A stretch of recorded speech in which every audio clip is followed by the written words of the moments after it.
आज टॉपिक है अपना chemical effects of electric current. भाई जहां इलेक्ट्रिक जो वर्ड आ जाता है ना, इस वर्ड के आप सिनोनिम्स सिमिलर वर्ड्स आप पता कर लेते हो, आपको मालूम हो जाता है, तो फिर इलेक्ट्रिक संबंधी कोई भी टॉपिक होगा वो आपके अंडर में होगा। इलेक्ट्रिक जैसे नाम है ना, इलेक्ट्रिक, और ये किससे बना? इलेक्ट्रॉन से। Electric, electron.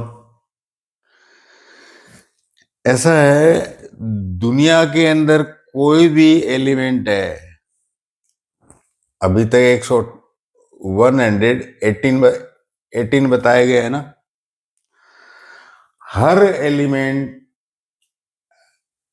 अब मान लो कि 118 एलिमेंट कौन सा है, उसमें कितने इलेक्ट्रॉन होंगे?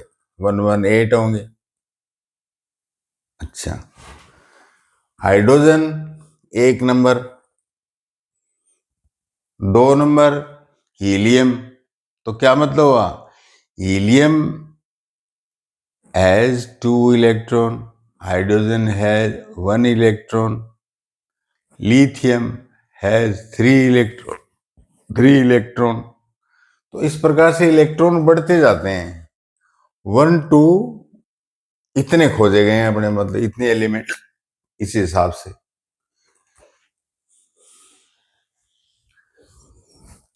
अब क्या होता है कि अभी बोला कि इलेक्ट्रॉन मतलब इलेक्ट्रिक,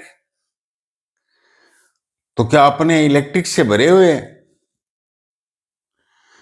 भाई अपने अंदर जो एलिमेंट्स हैं वो क्या, 1 से 1 and 8, वैसे बॉडी के अंदर 29 एलिमेंट्स, अपने ह्यूमन बॉडी में 29 मानते हैं कि 29 एलिमेंट्स जो इलेक्ट्रिक से भरे हुए, और क्या अपनी बिजली से भरे हुए हैं? इलेक्ट्रॉन का सिनोनिम जो होता है वो होता है माइनस चार्ज। माइनस चार्ज, इसका सिमिलर वर्ड हो गया नेगेटिव चार्ज। ये तो मैथ्स का होगा, माइनस बोल लें तो क्या, नेगेटिव चार्ज इसका सिनोनिम। नेगेटिव चार्ज बोला मैंने, आप समझ गए ये इलेक्ट्रॉन की बात कर रहा है। मैंने इलेक्ट्रॉन की बात की, आप बोले, आप समझ गए ये नेगेटिव चार्ज की बात कर रहा है। तो फिर पॉजिटिव ही तो होगा, पॉजिटिव चार्ज। ये proton, P for positive, P for proton. जैसे E for electron, E for electricity, P for proton, P for positive. अब हाइड्रोजन के अंदर क्या है कि 1 इलेक्ट्रॉन है, मतलब ऊपर मैंने नेगेटिव लिख दिया, मतलब इलेक्ट्रॉन 1 इलेक्ट्रॉन है। इसके ऊपर पॉजिटिव लिख दिया, इसका मतलब 1 प्रोटॉन। 1 प्रोटॉन। अब क्या है कि ये जो न्यूक्लियस है प्रोटॉन का, इसके चारों तरफ जो है ये इस तरह से इलेक्ट्रॉन जो है घूम रहा है। 118 होंगे तो 118 पॉजिटिव अंदर होंगे, 118 बाहर घूम रहे होंगे। तो पॉजिटिव है जितने ही नेगेटिव है तो इज इक्वल टू न्यूट्रल, कोई चार्ज नहीं है। इसलिए एक जो जनरल एटम होता है, उसके एटम नाम लेते ही ये समझिए कि इसके ऊपर कोई चार्ज नहीं है, क्योंकि जितना प्लस है उतना ही माइनस है, जितना माइनस उतना ही प्लस है,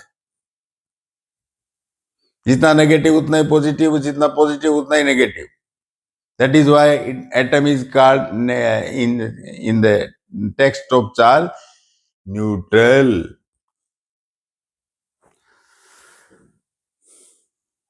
लेकिन ये फिर इलेक्ट्रॉन जो है, ये बिजली कैसे बहेगी, कैसे फ्लो करेगी ये बिजली? या हमें स्टैटिक में कैसे फील होगा, इस तरह से अंगुली लगाते हैं तो अपने करंट लगता है, वो कैसे फील होगा। और अपने जो ये बिजली जो न्यूट्रल है, तो ये इलेक्ट्रिक कैसे फ्लो हो रही है भाई, यही तो चक्कर है ना, यही चक्कर है कि मान लो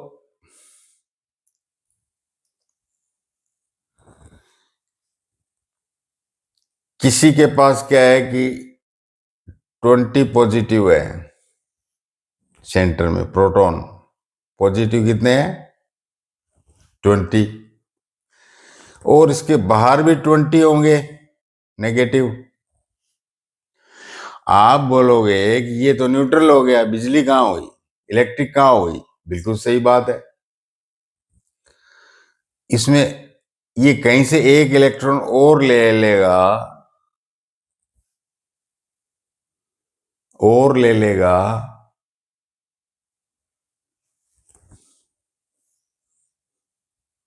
मान लो हाइड्रोजन ही छोड़ा है इलेक्ट्रॉन,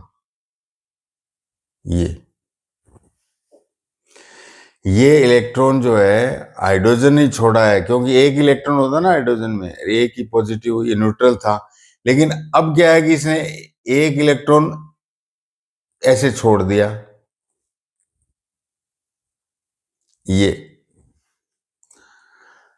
और ये क्या है कि तलाश कर रहा है कि मेरे को पॉजिटिव, क्योंकि अपोजिट चार्ज ऑलवेज अट्रैक्ट्स, पता है ना आपको, opposite pole always attracts and positive positive repels, negative negative repels. समान जो है, एक सार जो है, वो तो धक्का देते आपस में के भाग जा, और अपोजिट का कोई इस तरह से आता है तो कहते आइए आइए आइए, बैठिए बैठिए बैठिए। ये नेचर का नियम है, this is law of nature. तो ये कह रहा है पॉजिटिव, ये क्या है कि ढूंढ रहा है कोई इस तरह से, तो ये तो पॉजिटिव हो गया क्योंकि इसने नेगेटिव निकाल दिया। ये नेगेटिव जो है, मान लो यहाँ सॉल्यूशन है, ये नेगेटिव यहाँ सॉल्यूशन, ये नेगेटिव, ये इलेक्ट्रॉन जो है ये इसके 20 जो एटम है इसके आके चिपक गया, ये हो गए 21।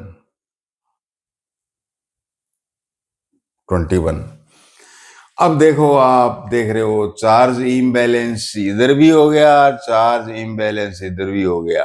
अब ये दोनों ही न्यूट्रल नहीं रहे, हम ये कहेंगे हाइड्रोजन पर पॉजिटिव चार्ज है, क्योंकि निकाल दिया ना इसने नेगेटिव, तो इसने नेगेटिव ले लिया, तो हम ये कहेंगे कि क्या है, इसके ऊपर ज्यादा है, पॉजिटिव से ज्यादा है नेगेटिव, तो इस पर नेगेटिव चार्ज है इस एटम के ऊपर। तो इस प्रकार से कोई एटम जब चार्ज प्लस या माइनस ले लेता है, नेगेटिव और पॉजिटिव ले लेता है, तो उसका नाम बदल देते हैं अपने, उसको बोलने लग जाते हैं आयंस। क्या बोलने लग जाते हैं, आयंस। अब एटम नहीं बोल रहे अपने यहाँ, आयंस का मतलब कि charge atom, ions means charge atom. अब आप जब ये समझ जाते हो, ये बात जो समझ जाते हो, तो ये जो चैप्टर है ये आपको सेकंडों में समझ में आ जाएगा, सेकंडों में समझ में आ जाएगा। ऊपर क्या लिखा है कि लिक्विड्स, करंट का मतलब समझ गए ना, electron in motion, electron in motion, या यूं कह सकते हो एनायन, जिस आयन के ऊपर नेगेटिव चार्ज हो उसको क्या कहते हैं, एनायन इन मोशन, या पॉजिटिव हो तो कैटायन इन मोशन। कहने का मतलब है कि ion in motion creates electricity, बस इतना ध्यान रखना। अब ये प्रश्न आता है कि लिक्विड जो है क्या इलेक्ट्रिसिटी कंडक्ट करता है? भाई आपको मेटल के वायरों को तो पता है कि इसमें करंट लगाएंगे तो आयन भाग जाते हैं, इलेक्ट्रॉन भागते हैं उसमें, तो करंट है उसमें। क्योंकि आपने good conductor, bad conductor, plastic के, कांच, वुड, ये बैड कंडक्टर है, ये तो आपने पढ़ रखा है। लेकिन आपने ये नहीं पढ़ा कि क्या लिक्विड भी कंडक्ट करता है क्या इलेक्ट्रिसिटी को? लिक्विड भी रास्ता देता है क्या आयन को? आइए भाई साहब चलिए, वो खुद ही आयन बना लेता है, तो खुद ही आयन बना लेता है इसका मतलब हाँ इलेक्ट्रिसिटी।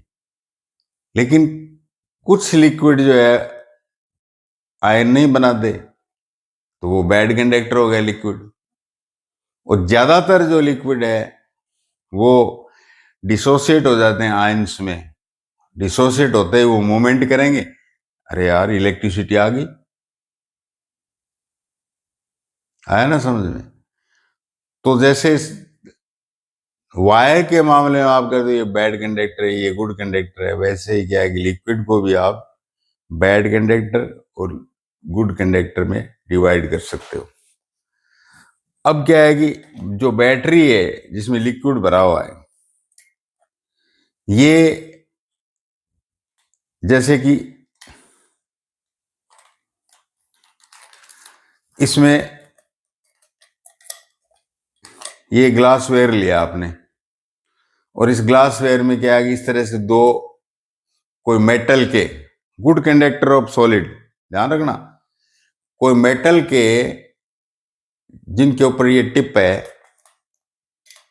इस तरह से इसको स्क्रू करने के लिए, तो एक इलेक्ट्रोड तो कहलाए, एक इलेक्ट्रोड तो नेगेटिव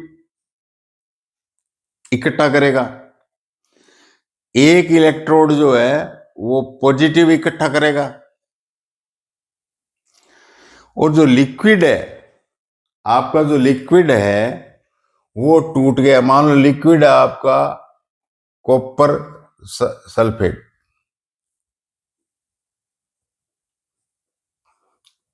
कॉपर सल्फेट।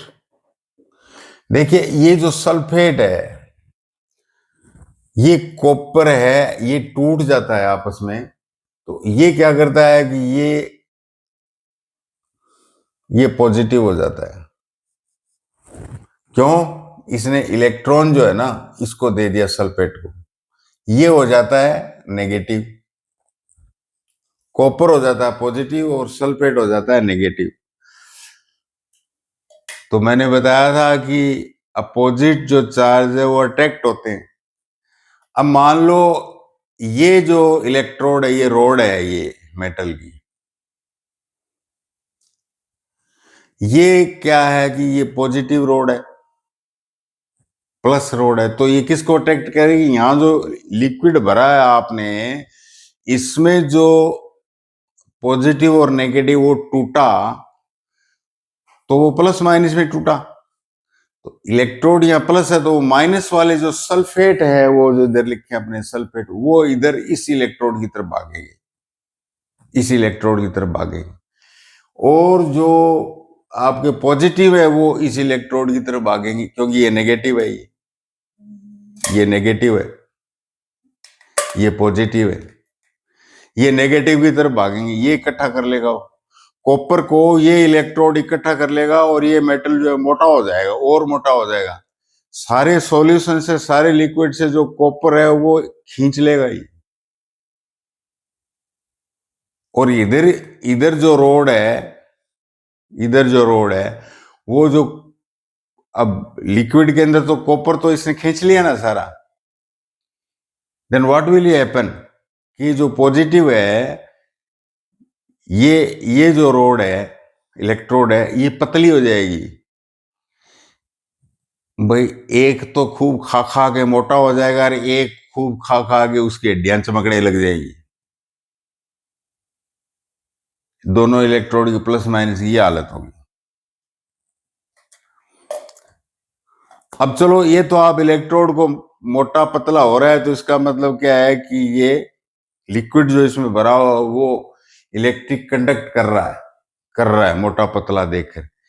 लेकिन आपने शुरू ही किया है अभी ये प्रैक्टिकल, तो आपको क्या पता लगेगा कि ये लिक्विड जो है कंडक्ट कर रहा है या नहीं कर रहा है इलेक्ट्रिसिटी।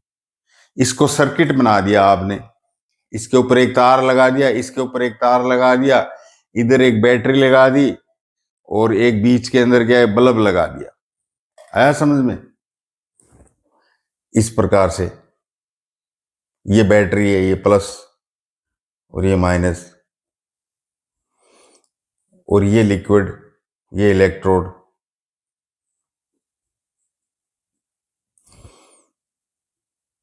और यहां ये इस तरह से आपने एक बल्ब लगा दिया।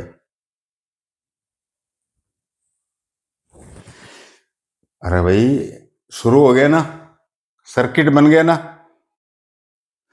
यदि इलेक्ट्रॉन बह रहा है और सर्किट आपने ऑन किया स्विच को, तो ये बल्ब ग्लो हो रहा होगा, जल जाएगा। तो इसका मतलब कि इस लिक्विड में कैपेसिटी है इलेक्ट्रिसिटी कंडक्ट करने की इसमें।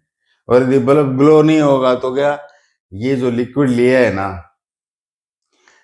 इसमें इलेक्ट्रॉन टूट ही नहीं रहे, इलेक्ट्रॉन बाहर नहीं आ रहे, और ये क्या है कि मतलब बैड कंडक्टर है ये लिक्विड। करंट नहीं बह रहा इसमें, करंट फ्लो नहीं होता, तो वो लिक्विड बैड हो गया। तो इस तरह से पता करते हैं। और इस लिक्विड के अंदर क्या है कि आप जो सर्किट बना दिया, और आपने क्या, जो टेस्टर होता है ना, इलेक्ट्रिशियन जो देखते हैं इसमें करंट आ रहा है, इसमें करंट आ रहा है, इससे लगा के देखते हैं, वो टेस्टर आप लिक्विड के अंदर इस तरह से डिप करो। यदि टेस्टर का बल्ब जल रहा है तो इसका मतलब लिक्विड कंडक्ट कर रहा है इलेक्ट्रिसिटी, इलेक्ट्रॉन इस तरह से बह रहे हैं। यदि टेस्टर क्या है कि बल्ब नहीं जलाएगा, मतलब ये लिक्विड बैड बैड कंडक्टर, इसमें से फ्लो नहीं हो रहा। हाँ, कुछ लिक्विड ऐसे होते हैं जो गुड कंडक्टर होते हैं। कुछ क्या है कि कंडक्टर होते हैं लेकिन पुअर होते हैं। क्योंकि पुअर क्यों कहा मैंने, कि उसमें जो नंबर ऑफ फ्री इलेक्ट्रॉन्स है वो कुछ कम रिलीज होते हैं, और एकदम से ज्यादा इलेक्ट्रॉन छोड़ रहा है, जैसे कॉपर सल्फेट ही। कॉपर सल्फेट का लिक्विड है, ये बड़ा गुड कंडक्टर है। अरे कोई भी साल्ट का भी ले लीजिए आप, नमक का सॉल्यूशन ले लीजिए आप, पोटेशियम क्लोराइड का ले लीजिए, कोई भी साल्ट का आपने कोई सॉल्यूशन ले लिया, वो गुड कंडक्टर होगा। क्योंकि टूटता है वो माइनस और प्लस में। जो टूटता है और जो ज्यादा टूटता है वो गुड कंडक्टर है। और पुअर कंडक्टर जो टूटता नहीं है यार, वो थोड़े इलेक्ट्रॉन छोड़ता है, ये थोड़े इलेक्ट्रॉन छोड़ता है। आपका जो तेल है, वेजिटेबल ऑयल, जो एडिबल ऑयल है जो खाते हैं, उस तेल को भर लो इसमें, बल्ब जलेगा, बहुत धीमा धीमा सा जलेगा, कभी जलेगा कभी बंद हो जाएगा, कभी जलेगा कभी बंद हो जाएगा। शहद भर लिया आपने इसमें, हनी भर लिया, ये पुअर कंडक्टर है। क्योंकि शहद के अंदर जो है इलेक्ट्रॉन रिलीज नहीं होते, टूटता नहीं वो लिक्विड। इसी प्रकार से वेजिटेबल ऑयल क्या है कि जो इलेक्ट्रॉन वो नहीं आते, वो वेजिटेबल ऑयल जो है टूटता नहीं है। तो आप ये इसमें एग्जाम्पल्स इसमें लिख सकते हो। और जो मैंने सिस्टम बताया, वो कंडक्शन का, जो लिक्विड के कंडक्शन का सिस्टम बताया, वो आप इसमें नोट कर सकते हो, एग्जाम्पल्स इसमें लिख सकते हो। इस तरह से लिखने से क्या है कि आपको याद रहता है और कोहेरेंसी रहती है, और नंबर ज्यादा मिलते हैं। किसको लिखने का स्टाइल है। उधर टेस्ट लिख लो आप, 2 टेस्ट में जैसे कर दिए, इधर टेस्ट एक टेस्ट तो मैंने बता ही दिया था इसको समझाते समय कि इस लिक्विड के अंदर क्या है, टेस्टर डालो, लिक्विड में टेस्टर डालो, टेस्टर का बल्ब ग्लो हो रहा है, तो लिक्विड जो है क्या है, लिक्विड अच्छा कंडक्टर है। और दूसरा जो एग्जाम्पल इसको देखना हो आपको कि यार हमारे पास टेस्टर तो है नहीं, कैसे देखें? आपके पास मैग्नेटिक नीडल तो वो मैग्नेटिक नीडल आती है, कंपास, छोटा सा कंपास होता है इतनी सी गोल, वो हमेशा उसका जो रेड किनारा है वो लाल रहता है। इस तरह की एक डिब्बी होती है ना, छोटा सा कांच होता है, उस इस प्रकार की डिब्बी, कंपास, छोटी डिब्बी नहीं। इस तरह से वो नॉर्थ की तरफ रहती है, ये साउथ की तरफ रहती है, और नॉर्थ वाला जो हिस्सा है वो रेड होता है इस प्रकार से, ये हमेशा नॉर्थ रहती है।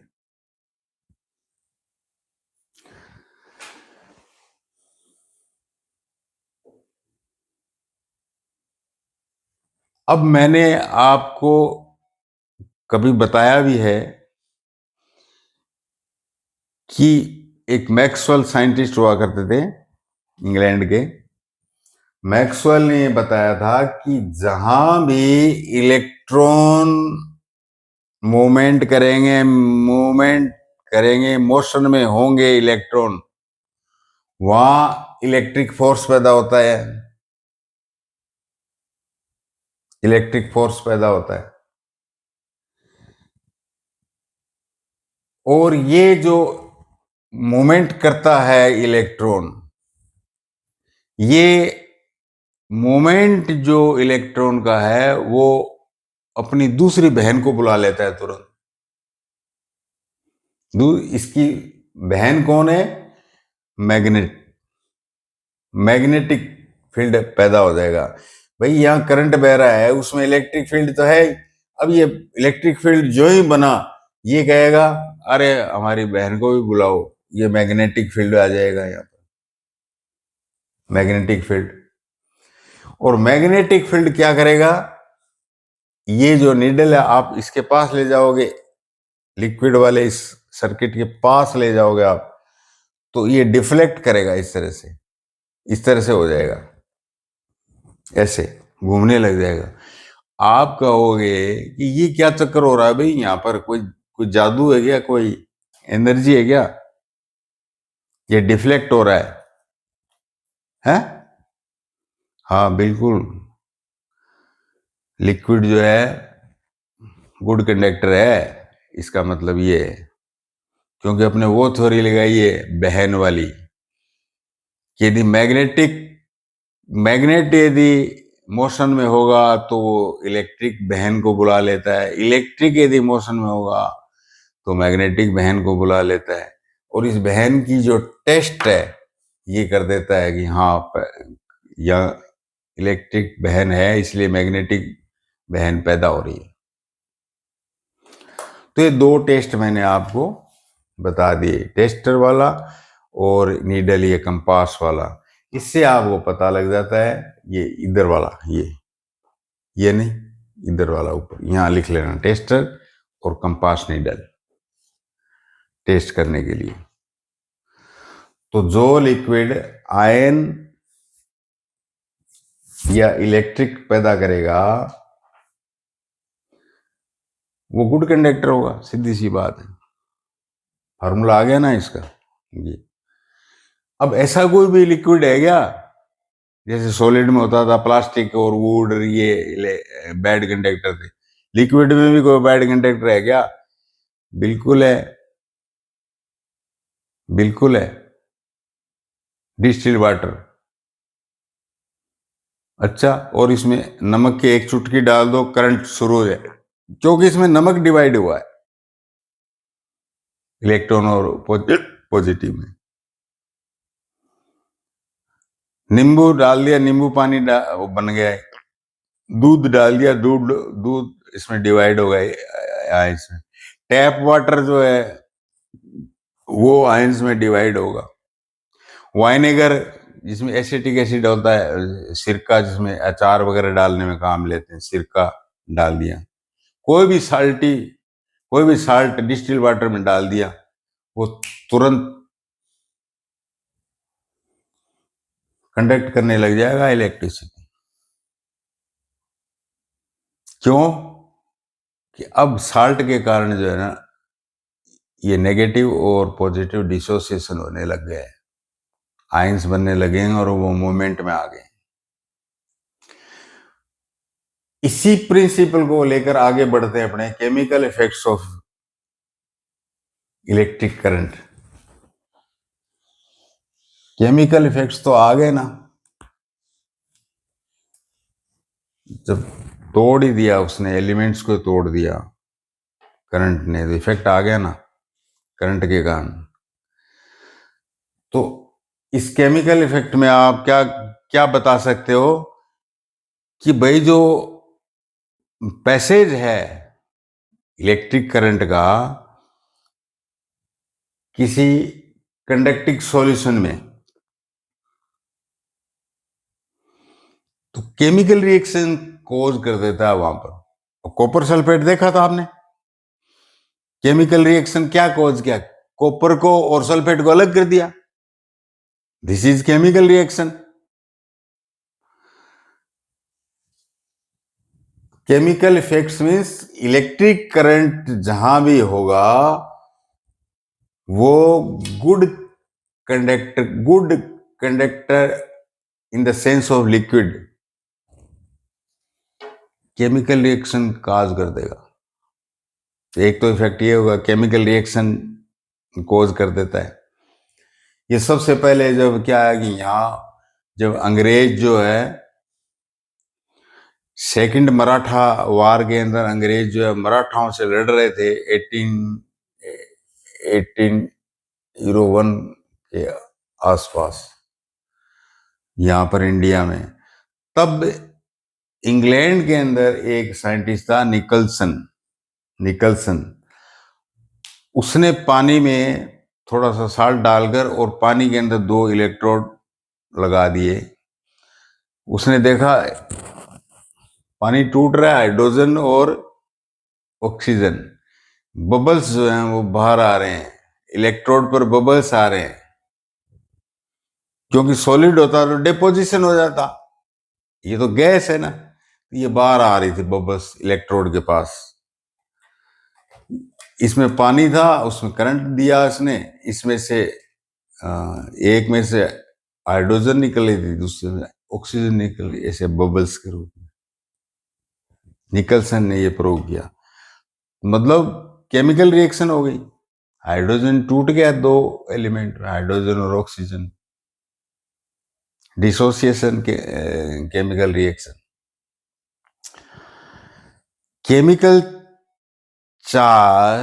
केमिकल जो चेंज बताया मैंने, ये chemical change may be seen on the electrodes, electrode पर दिखेगा ये।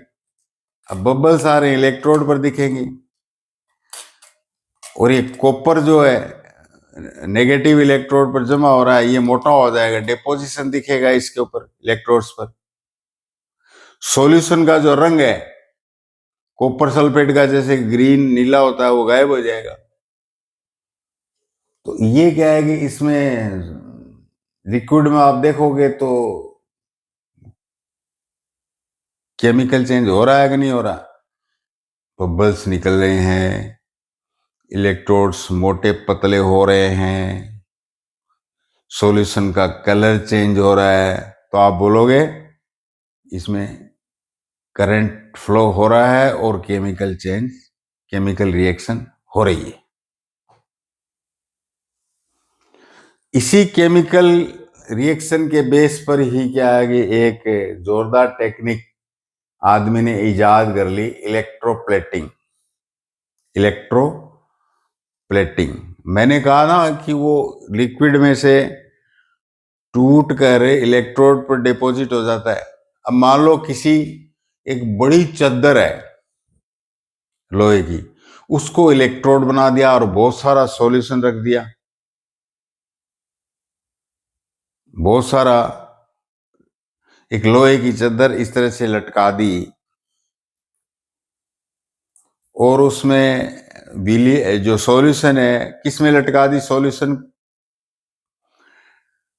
कोई टिन का सॉल्यूशन लगा दिया, टिन सल्फेट वगैरह, टिन नाइट्रेट वगैरह, टिन का लगा दिया, टिन का, और वो बिल्कुल पतली चादर है, वो उसको उसमें लटका दिया और उस वो जो लोहे की जो चादर है वो एक इलेक्ट्रोड होगी, वो एक नेगेटिव इलेक्ट्रोड हो गई। अब टिन होता है पॉजिटिव, जो ही करंट जाएगा जो टिन का जो सॉल्यूशन है वो डिवाइड होगा, केमिकल रिएक्शन होगा, टिन जा करके आएगी, जो प्लेट आपने भी सॉल्यूशन में लटकाई है वो उस प्लेट के डिपॉजिट होना शुरू हो जाएगा, और उस लोहे की प्लेट को बाहर निकालोगे तो अरे यार ये ठीक है, अब तो ये लोहा जो चमक रहा है, टिन प्लेटेड चांदी की तरह से चमक रहा है। ये जो कनस्तर होते हैं, टिन होते हैं जिसमें ऑयल वगैरह और कुछ चीजें पैक करते हैं ना, खाने की चीजें पैक करते हैं, वो इसी प्रकार से इलेक्ट्रोप्लेटेड आयरन शीट के बने होते हैं पैकिंग, जो चमकते हैं। आप कहोगे यार लोहा तो इतना तो नहीं चमकता, अरे भाई टिन प्लेटेड है, वो टिन कोटेड है। कोट कैसे किया? इलेक्ट्रोप्लेटिंग से किया। इसी प्रकार से कई देखते हो आपके बड़ा स्टेनलेस स्टील है, ऐसे शाइनी सरफेस देता है, स्टेनलेस स्टील है, इसके कभी जंग नहीं लगेगा, not to be rusted any time any. अच्छा क्यों भाई, ऐसा क्या हो गया कि आयरन के ऊपर क्रोमियम का इलेक्ट्रोप्लेटिंग कर दिया गया है? प्लेटिंग करेगा कैसे? आयरन को उस क्रोमियम सल्फेट के अंदर लटका देगा, क्रोमियम डिसोसिएट होगा, केमिकल चेंज होगा, क्रोमियम जाके क्या आएगी उस आयरन के चारों तरफ लग जाएगा, ये वो बहुत ही सरफेस जो है ऐसा शाइनी हो जाएगा। लेकिन क्रोमियम जो है ना थोड़ा महंगा होता है, पैसे ज्यादा लगते हैं।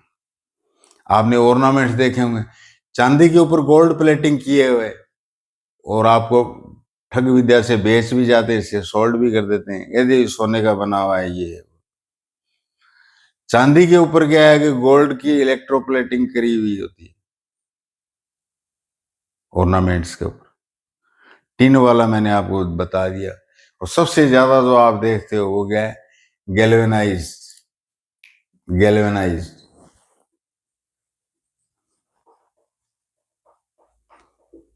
गैल्वेनाइजेशन।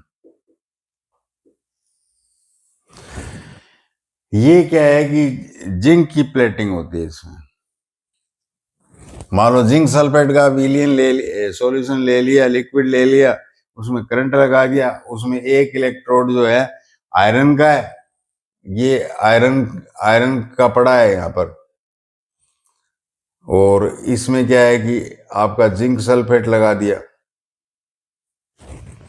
जिंक सल्फेट ये सिंबल्स होते हैं केमिस्ट्री में, आपको अब भी याद नहीं करने, सीधे लिख देता हूं, जिंक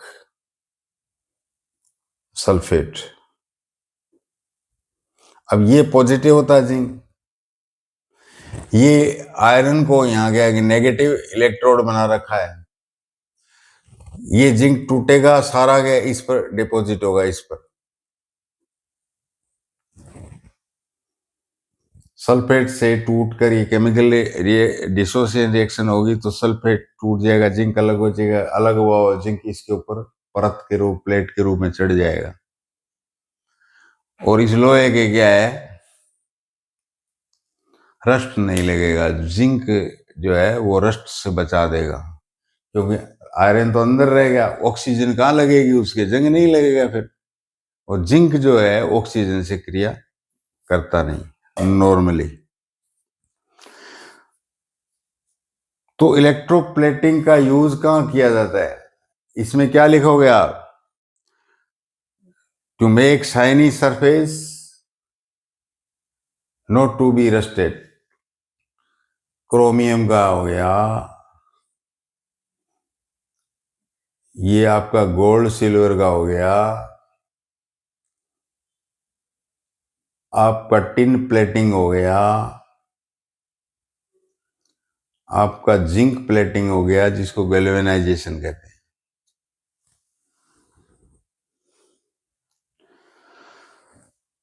तो कॉपर सल्फेट का जो सॉल्यूशन है, इसमें जब इलेक्ट्रिक करंट आप पास करोगे तो डिसोसिएट हो जाएगा कॉपर और सल्फेट में, मैंने पहले ही बताया। और वो जो कॉपर है तो इनकी तरह से क्या है कि वो नेगेटिव इलेक्ट्रोड के ऊपर इकट्ठा हो जाएगा, मोटा हो जाएगा। अब जो कॉपर सल्फेट का ये सॉल्यूशन होगा उसमें कॉपर तो कम हो ही जाएगा ना, इसकी पूर्ति कहाँ होगी, दूसरा जो इलेक्ट्रोड है वो करेगा, वो पतला हो जाएगा, उसमें फेंकेगा, फिर कॉपर फेंक देगा सॉल्यूशन, ये ज्यादा थिनर हो जाएगा। तो ये एक छोटा सा बहते हुए करंट का क्या प्रभाव पड़ सकता है, समझ में आया ना। एक तो दूसरी बहन पैदा कर सकता है, कौन सी, मैग्नेटिक बहन, और लिक्विड को डिसोसिएशन करेगा करंट जो है, और इस डिसोसिएशन का आदमी जो है इलेक्ट्रोप्लेटिंग के रूप में फायदा उठा लेता है। आया ना समझे, अपनी चमक बना लेता है।